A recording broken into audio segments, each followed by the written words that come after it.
Welcome to the Digital Remodeler podcast. So glad you've chosen to join us today. And with me is Chris Moore from Senior Remodeling Experts. Chris, so glad you've chosen to join us today.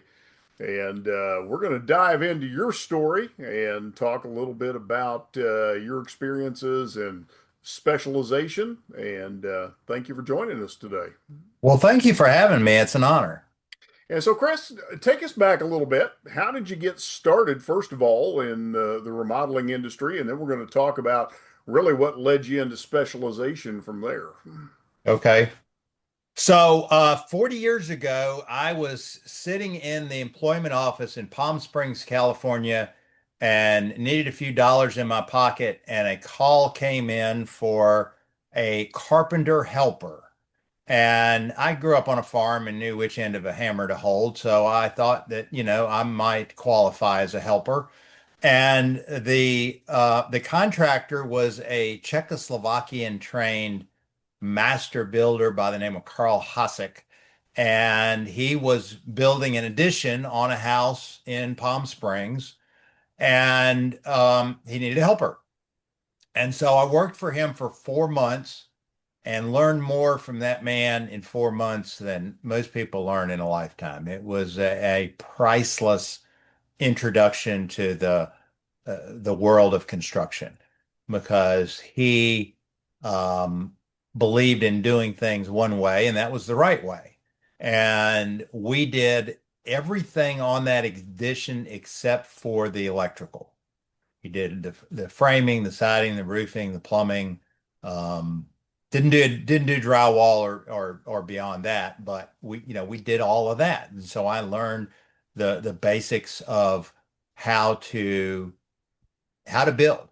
And it was really a great experience. I still remember the story he told me when he was in school in Czechoslovakia to learn construction. They were given a project which was 2 blocks of wood and a plane. And the job was to get the 2 blocks so smooth that you could pick up one with the other one like two sheets of glass. And if, that was the assignment. And when you have accomplished this, come back. And if you don't accomplish it, don't bother coming back. And that was the level of precision to which he had been trained. And, when you look around today in our construction world, that's a very rare commodity. And he not only had that level of training, he had a level of ingenuity that I have rarely seen. We were building this addition, and part of it was a garage. And one day a truck backed up and delivered a glue lam beam. And the glue lam beam was 18 feet long and 6 inches wide and 22 inches tall. And I don't know what it weighed, but the walls were 10 feet tall and the beam was laying there on the garage floor, and it had to go on top of the walls. And there were just the two of us, and we didn't have any equipment. And I was wondering how in the world we were going to get this beam up on top of that wall. Didn't seem to bother him. And right next door lived a young lady who had a number of suitors that would call on her periodically. And a lot of them were Muscle Beach types. And he just waited until there were two or three of them walking up her sidewalk. And he yelled out, "I bet you guys can't lift this beam and set it on top of this wall." "Oh, yes, we can." And they came over and set it up there. And he said, "Well, I apologize. I'm wrong. You guys are way stronger than I thought you were." And they said, "Well, you want us to put it back down on the floor?" He said, "No, just leave it up there." And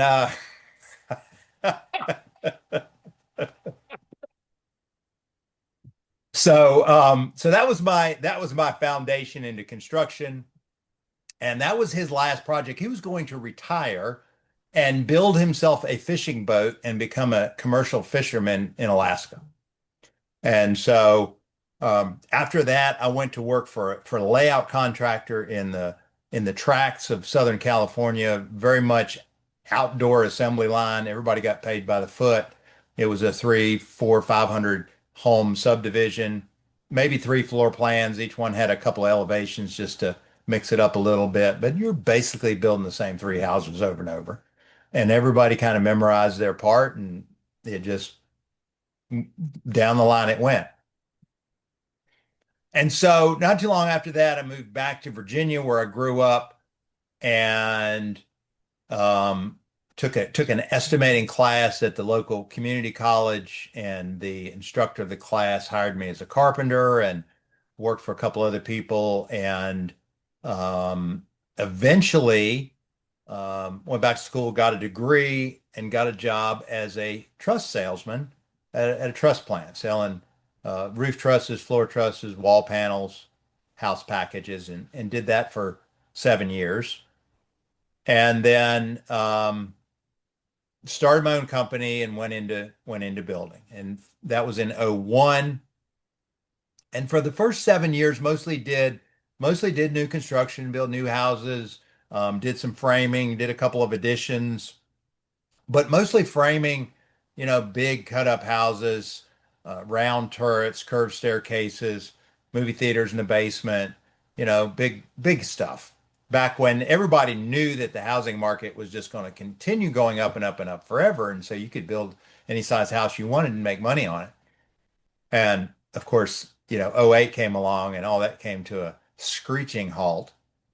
And it was really at that time that my mom and dad, they had been living in Arizona for 15 years or so. My mom had a stroke, and they moved back to Virginia to be closer to family and get some help.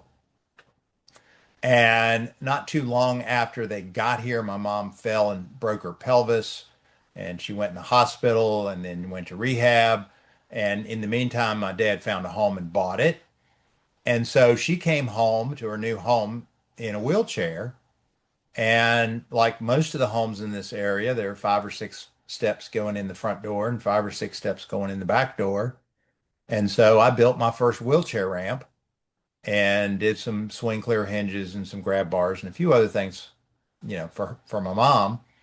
And so that's when I got to thinking there's probably a lot of people that are in this same situation, that are having, mobility challenges and trouble getting around their homes, and live in what we call Peter Pan housing built for people that never grow old.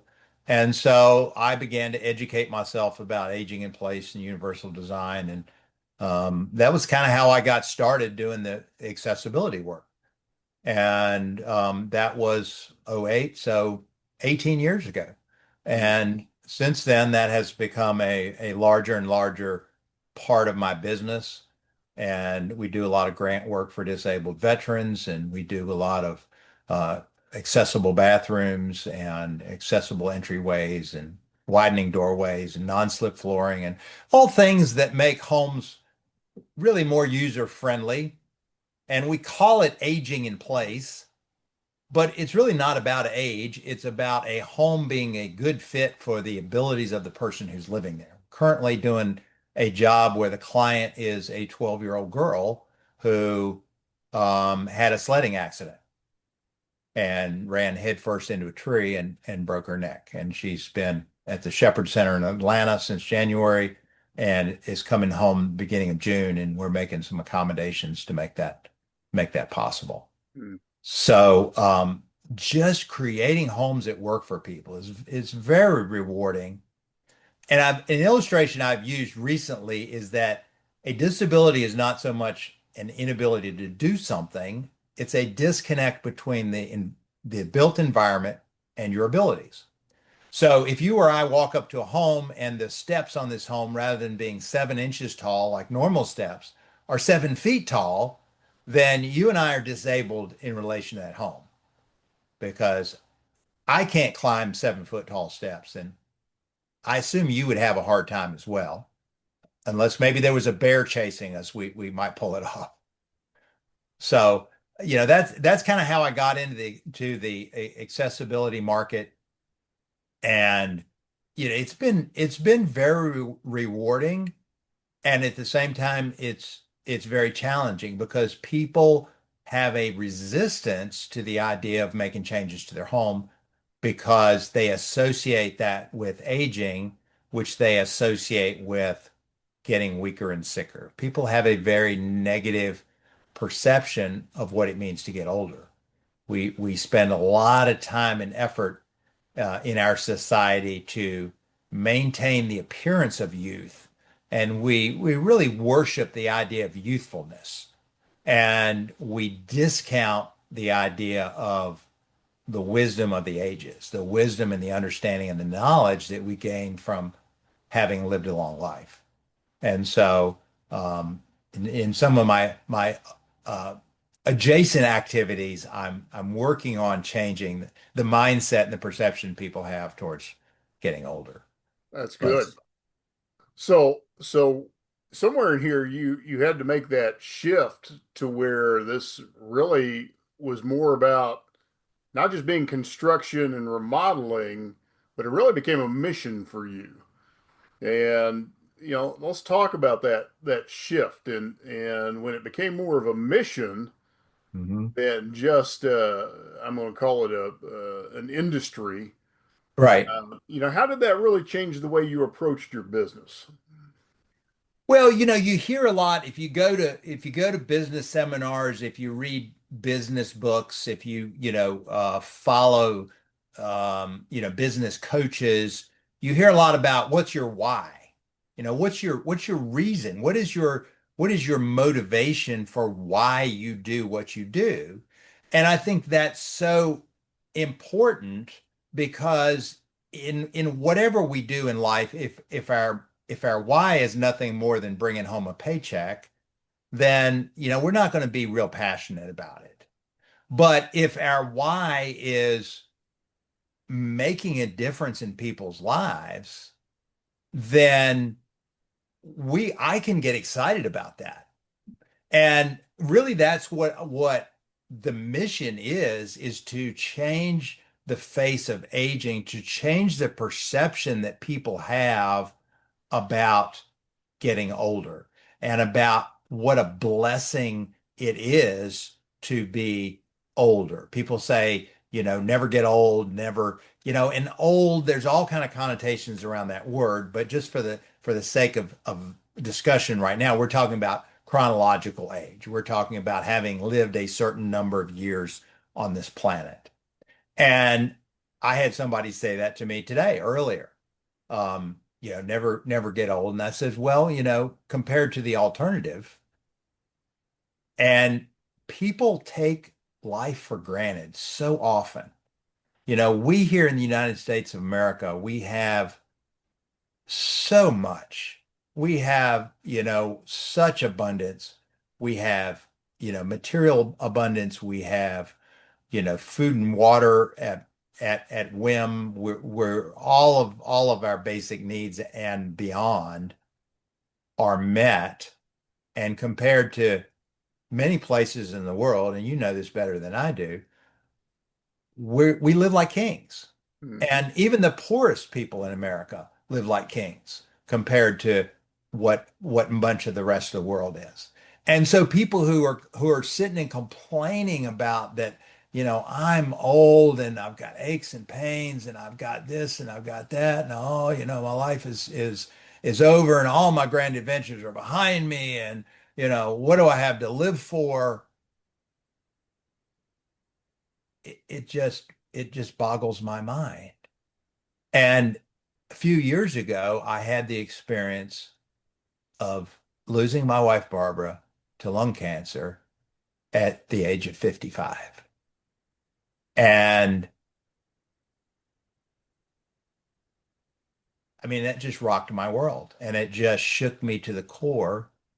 And I knew intellectually that none of us are promised tomorrow. Right? I mean, if somebody said that, yeah, I can assent to that intellectually.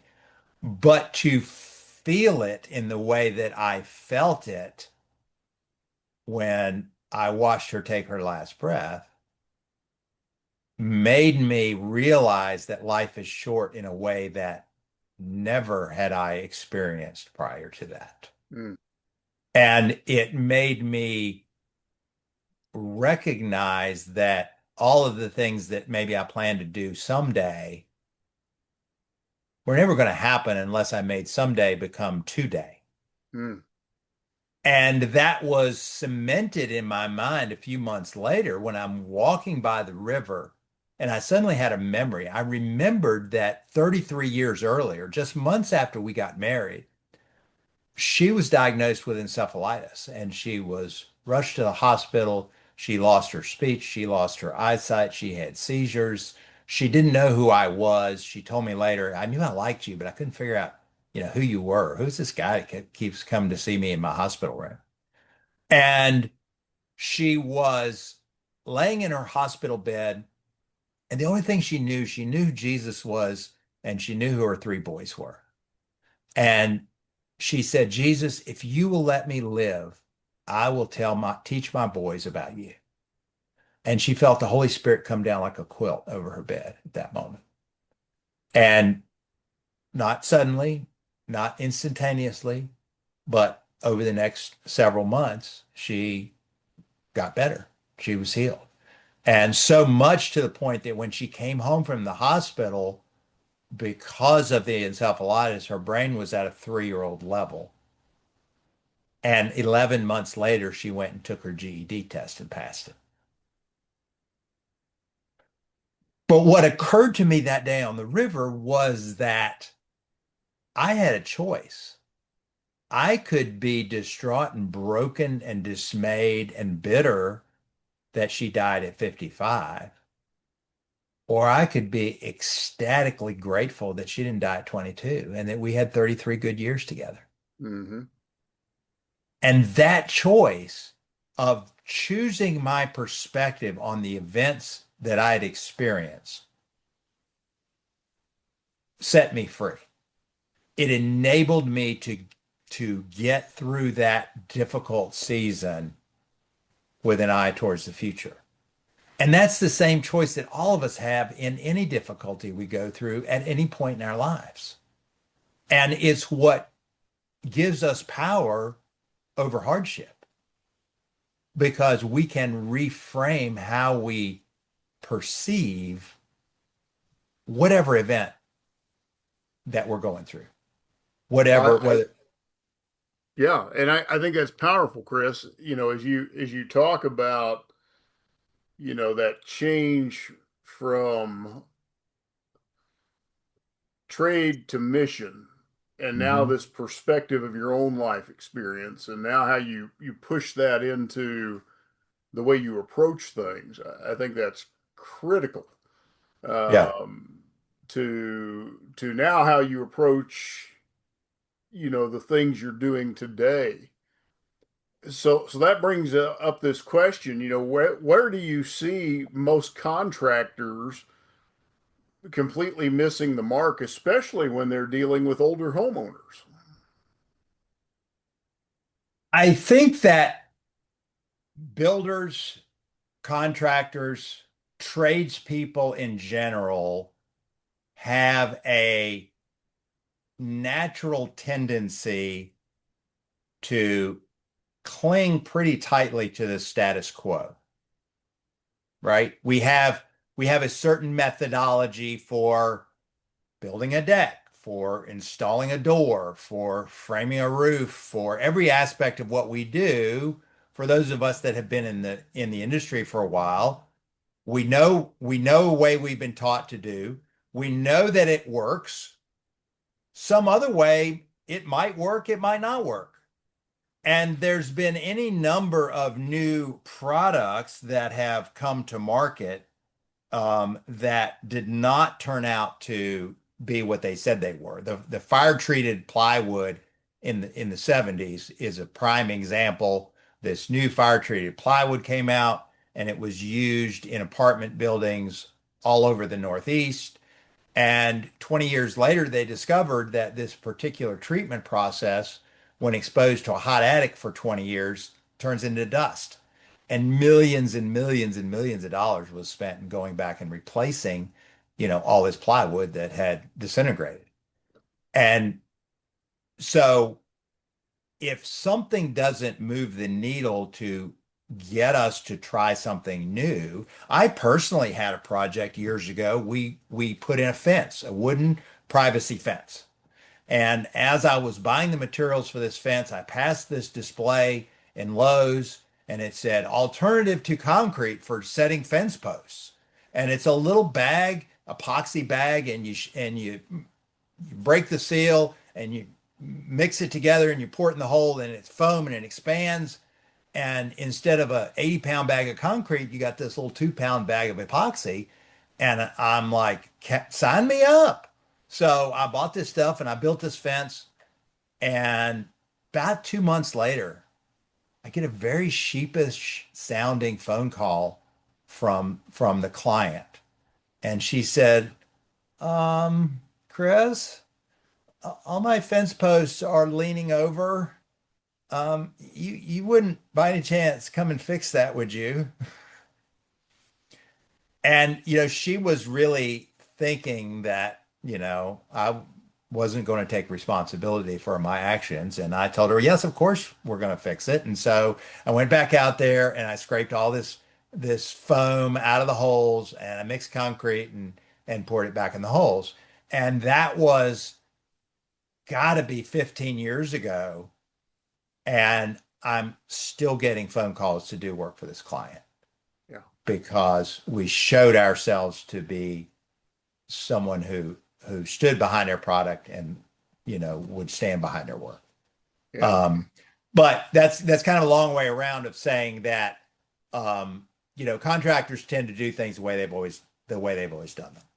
Yeah. And that and the fact that the resistance that I spoke of earlier, you have to you have to you have to do some digging and some persuasion and some family counseling and some just a whole plethora of different activities to get people to sign up for. What I found was the more people need modifications, the less they want them, because in their mind it represents that they're admitting that they think it's admitting they're frail and they're decrepit and their best days are behind them. And so you have to reframe that into, well, no, this is smart planning. If we make a home that's user friendly and will work for people throughout the course of their life, it's kind of like car insurance. You hope you never have to use it, but if you need it, you're awful glad you have it. And nobody I've ever heard at the end of their policy year says about their car insurance, darn it, I didn't have an accident this year. I wasted my car insurance. That's good.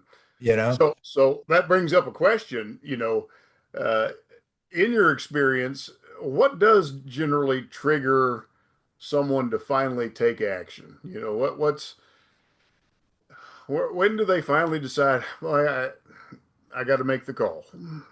Unfortunately, it's often, after a traumatic event. It's after they've fallen and broken their hip, or after they've, had a stroke or had, some kind of incident, at which point their options are severely limited. Yeah. You have to do something very quickly at that point. And then just the medical necessity and the training and everything that goes with that makes it far more difficult than if it had been a more proactive approach. And interestingly, almost 100% of the people that come to me, what's called in the aging in place specialist training, the segment without urgent need. So the proactive people, the people that, don't have any major health problems right now, but they're building a new house and they say, I want this to be my forever home, or they're doing a remodel and we want it to be there if we need it. Those people are almost exclusively people who have been caregivers, people who Interesting. have cared for someone else with physical or cognitive or mobility sensory challenges. And they know what it's like to try to manhandle somebody in and out of a tub, or help somebody that's can barely walk up and down stairs, or getting a walker through a 2 foot wide door. And so they say, I don't want to put someone else through that. And so I'm going to make my home accessible now. Hmm. And, I've really been thinking lately about, beyond just accessibility, how do we design homes that have kitchens that encourage, healthful cooking? How do we have homes that encourage visits, encourage social interaction? Homes that maybe have a workout room that encourage exercise, that encourage people to live a healthy, vital life that will help them to avoid that decline in the first place. One of the Hmm. things that I find fascinating is this model we have of retirement. And people, the conventional wisdom, if you want to call it that, is that you work till you're 65 and then you stop doing everything and you just sit down and you just put your feet up, rest the rest of your life. And many people don't live very long when they do that because they don't have a purpose. They don't have a reason to get up in the morning, and they have, at the height of their earning years, all their knowledge and wisdom over a lifetime, they just put it on the shelf. And I think we suffer as a society when the old people live in one section of town and the young families live in another section of town and the college students live in a third section, and there's very little interaction between generations. I had a very interesting experience at the International Builders Show in Orlando, February. I was sitting there eating lunch and I happened to be eating teriyaki chicken with chopsticks. And a young Japanese man came and sat across the table from me and started eating pizza with his fingers. And he was in his 20s, I'm in my 60s, and we struck up a conversation. And we talked about the differences between Japanese culture and American culture, and how older people are traditionally revered and held in high esteem in Japan more than they are in the United States, and culturally how that plays out and how it affects, you know, young people's perception as they're growing up and so on and so forth. And, learned a lot about the difference in our cultures. But then at the end of the conversation, he said this conversation would never have happened in Japan. And I said, what do you mean?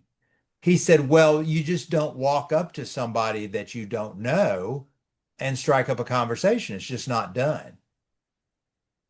And so it made me think that while I appreciate the reverence for seniors and the reverence for elders in that society, I appreciate our openness to, strike up a conversation with a stranger, Hmm. because I've learned lots from lots of people by doing that and meeting people and intentionally forging relationships with people who are different than I am, who hold different opinions than I do, who are from a different generation, who are from a different ethnic background.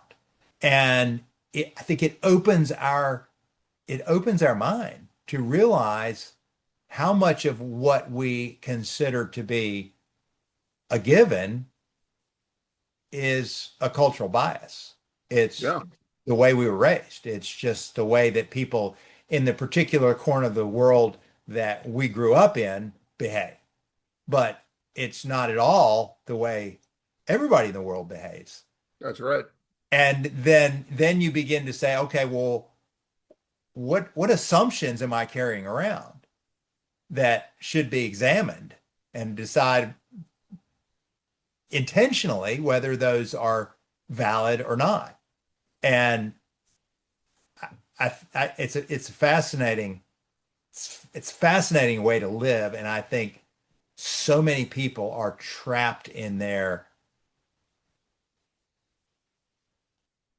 in the world that they have created for themselves. That's true. That's And very true. not even knowing that it's based on assumptions that may or may not be true. Hmm.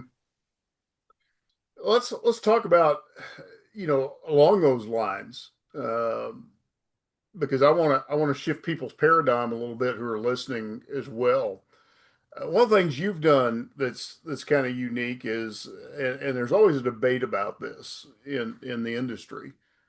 When someone reaches out to you and they start that conversation, what does that conversation look like? There's a lot of discussions about, do you do free estimates? Do you do paid estimates? So what does that consultation look like? And I know you've got a very structured approach to how you work with somebody who's reaching out, asking for help, asking you to take a look at their home and,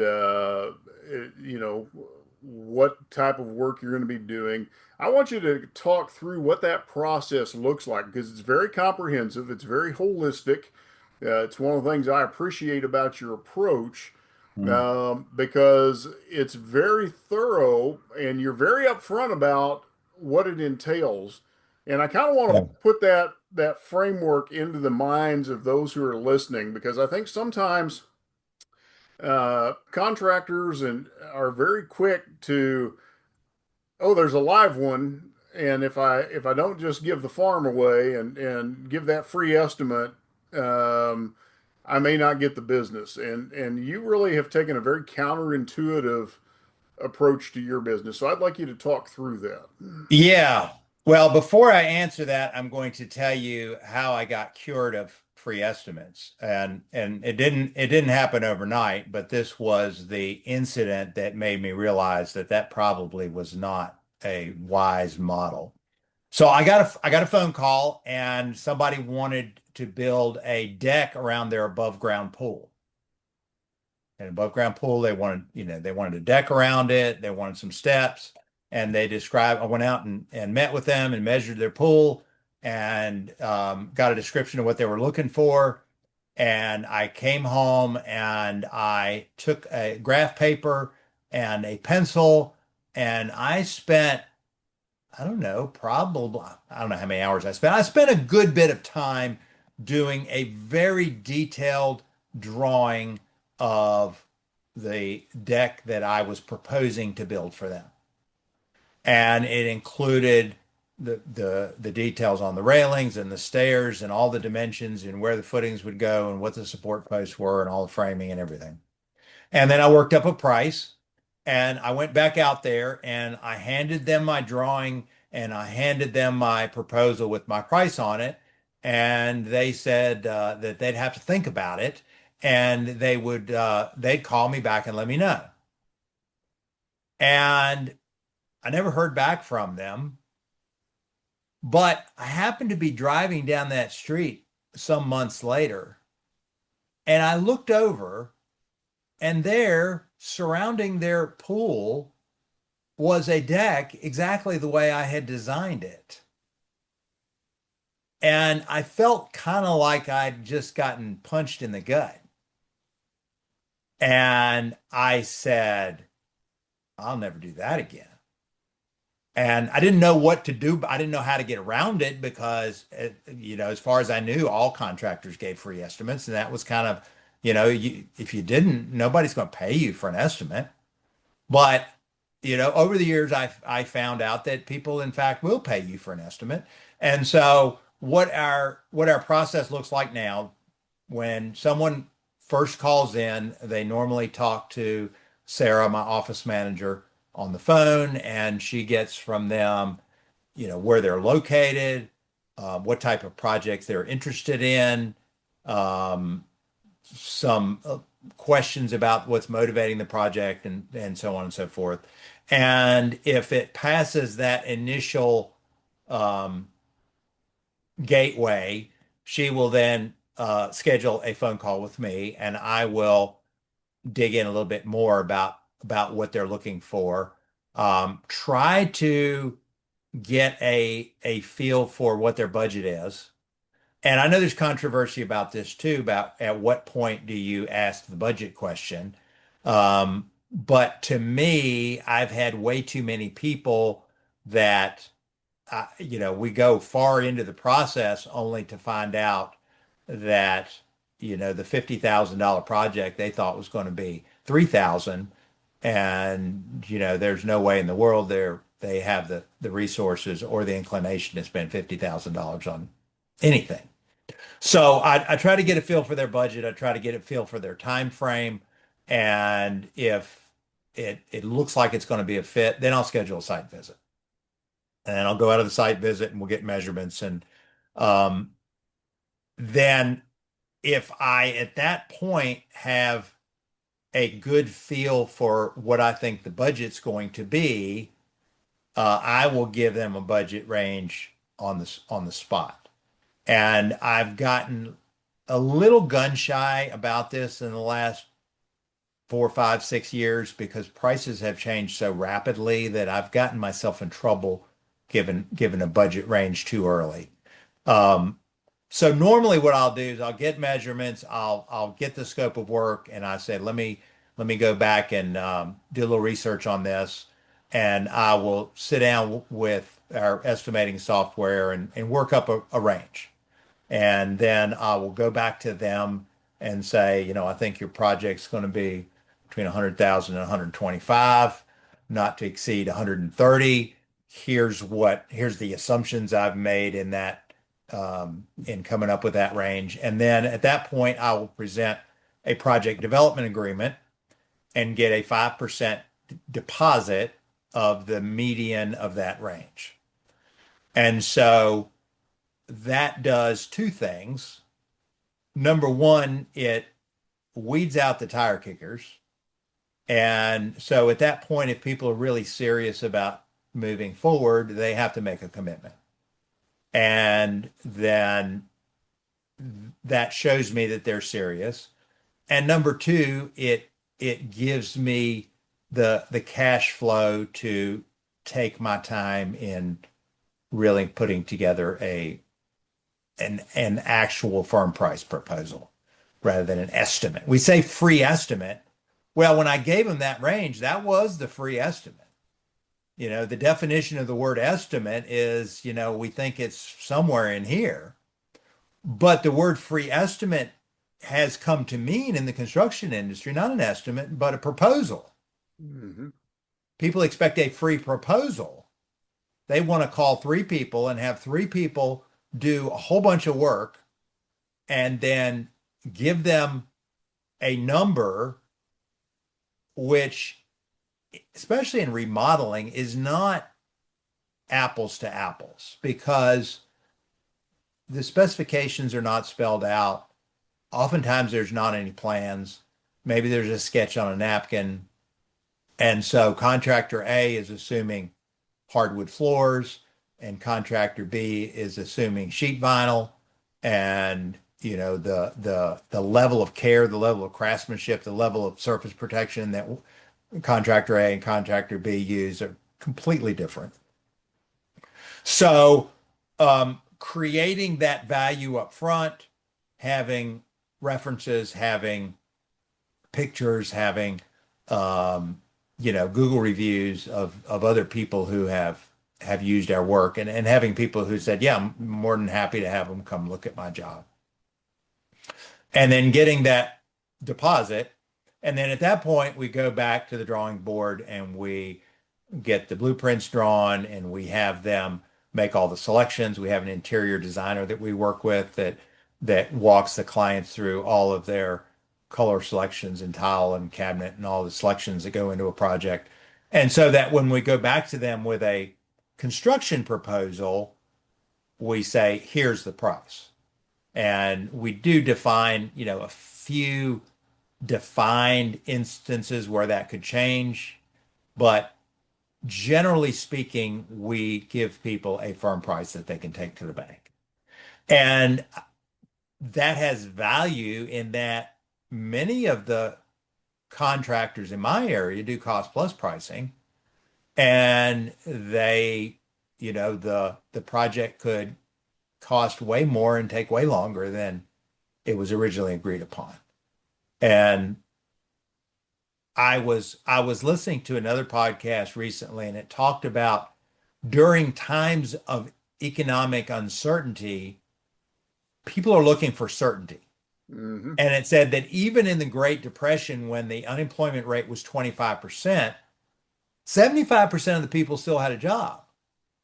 But 100% of the people were anxious about losing their job because the economic environment was such that people didn't know.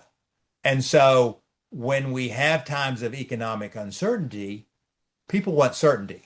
And the company that has been well established and has a presence and they see them and they've talked to people who have used them and they're well established and are a known commodity in the marketplace are much more certain than, the chuck in the truck who's likely to have a price that's way lower, but in the interest of certainty, people are more inclined during times of economic uncertainty to choose the more expensive contractor. And I never thought about it in those terms, but it makes a lot of sense. Yeah. And so portraying ourselves as the premium alternative, and I tell people if you're looking for the lowest price, I'm not your guy. Hmm. We do a 5-year warranty on everything we do. We take a lot of extra care in your home. We run HEPA air filters to keep dust from getting all throughout your house. And we are very much aware that if you entrust us to come into your home and make changes, we take that trust very seriously. And I would rather take a beating than, come in and lose some of that trust that I have built up over 25 years. That's good. That being said, what are some things you see other contractors doing in this space in particular that concern you? Well, in the aging in place space, the whole idea of a curbless shower is something that is a great benefit to anybody with accessibility issues. Climbing over the tub wall or even a shower curb can be a place where a lot of falls occur. But knowing how to properly waterproof a curbless shower is a skill set that a lot of contractors don't have. We had a job number of years ago where it was a workers' comp case.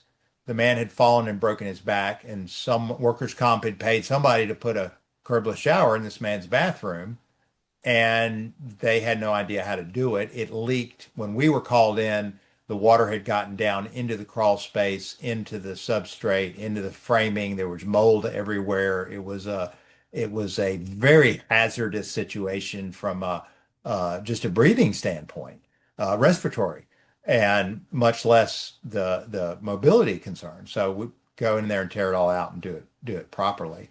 So that's an issue. Anchoring of grab bars properly is an issue. I always say an improperly installed grab bar is worse than none at all because people think that they can rely on it, and then when they need it comes out of the wall. Seen a lot of homeowner installed bars that were like that. So in regards to the aging in place work, that's a common thing that I see.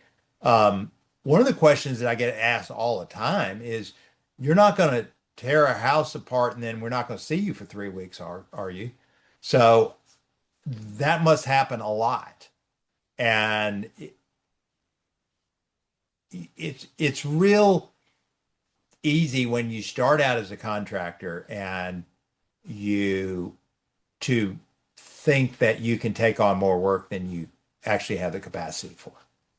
And I think that's one of the things that drives that is you've sold a bunch of jobs and you've got to get them started so you can get a draw, but you don't have enough manpower to really finish it. And so you've got projects going on half done all over the place. And, it's not necessarily that people are fraudulent or deceptive. They just got in over their head. Mm, But the end result is the same.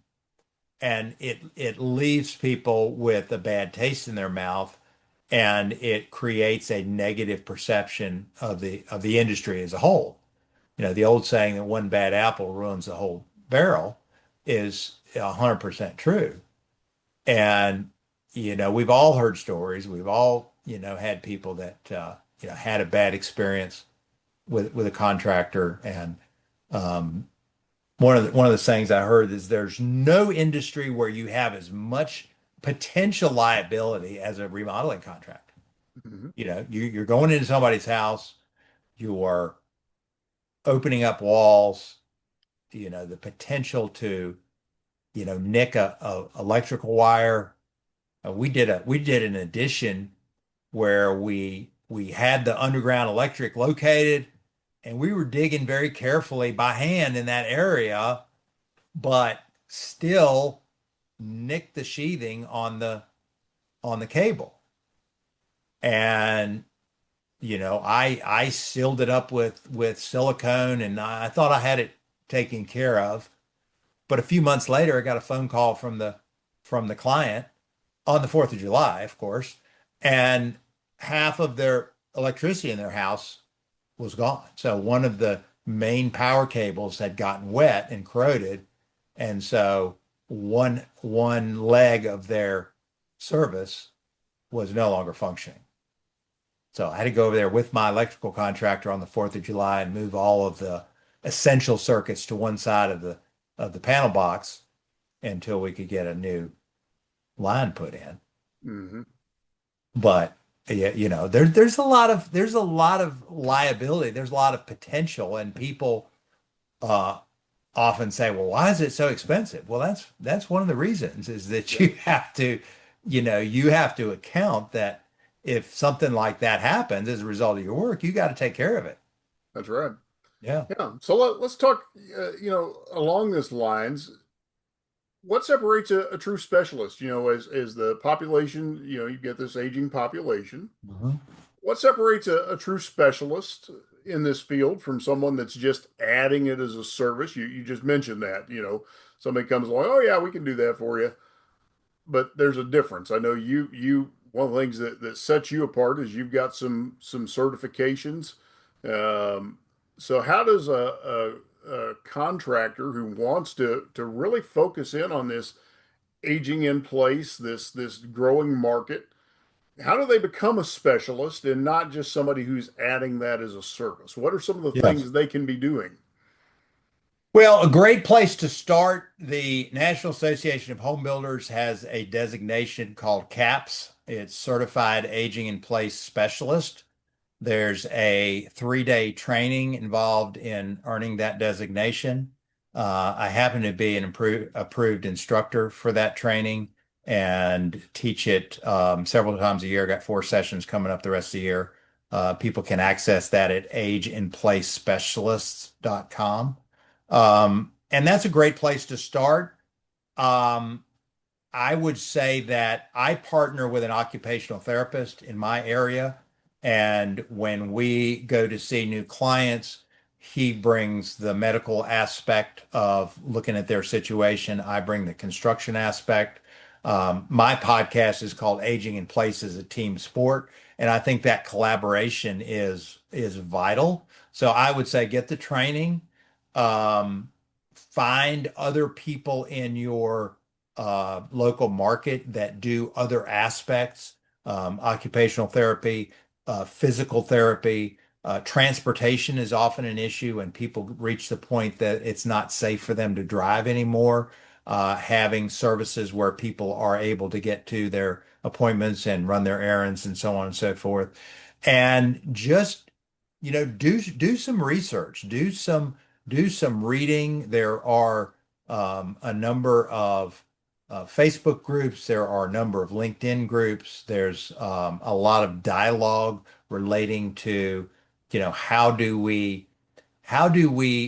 help people have the quality of life in their later years that they deserve after, contributing to raising family and, running a business or working in the marketplace for all the years that they have. I think that it's the least that we can do to provide a decent and comfortable life for them and to recognize the importance of their wisdom and their years of experience to the rest of us. I've learned a lot of what I know in the School of Hard Knocks, and if I can, lessen someone else's tenure in the School of Hard Knocks by helping them understand some of the lessons that I've learned.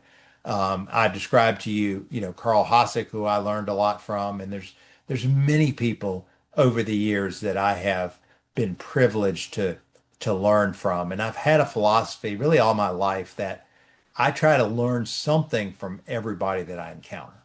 And because I think that everybody's got something to teach me. Everybody's got some gift, some understanding, some knowledge that I don't have. And if I can find out what that is and glean a little bit of it, then that has made my life richer. That's good. And as we kind of close out here, for anybody who's listening today, what's that one piece of wisdom you'd like to leave for them? I would say take the time to recognize the gift of the person in front of you that you're talking to. Take the time to, if you're a contractor, take the time to really listen to that prospect that you're talking to about a project. Find out what their needs are. Find out what their pain points are. Why are they considering making this change? What is it about the way their home currently is situated that doesn't work for them, that doesn't meet their needs? And really discover that why. And if you are and carry that not just in business, but in everything you do, in your family, in your neighbors, in your acquaintances. Um, Look for opportunities to be of service to people. Look for opportunities to make a difference in somebody's life. Because Zig Ziglar said years ago, he said, you can have everything you want in life as long as you help enough other people get whatever they want in life. And I think so often when we're in business, it's easy to get consumed by what we need for the business. But I would suggest that you spend more time thinking how you can serve your clients, how you can serve your employees, your vendors, your subcontractors, and your clients in a way that adds value to their life. Because if you're adding value to their life, then they are going to be more than willing to add value back to your life. It's the law of reciprocity. But Hmm. if we're only thinking about what we can get, we miss that opportunity to bring value to somebody else. Well said. Well said. And I think that's just a critical nugget to leave. We get so caught up sometimes in just the project that we forget the person and the real purpose Right. behind that. Yeah. So And it's easy to do because there's 100 million, details you got to keep up with, and things have to happen in a certain order, and it can get frantic and overwhelming, 100%.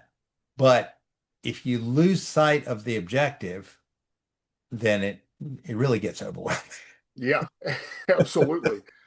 Well, Chris, thanks for taking time out today to share your experiences and a little bit about your business with the audience today. And we appreciate you joining us on the Digital Remodeler. And To our audience, thanks for tuning in today. We look forward to having you on the next episode. Thanks, Carl.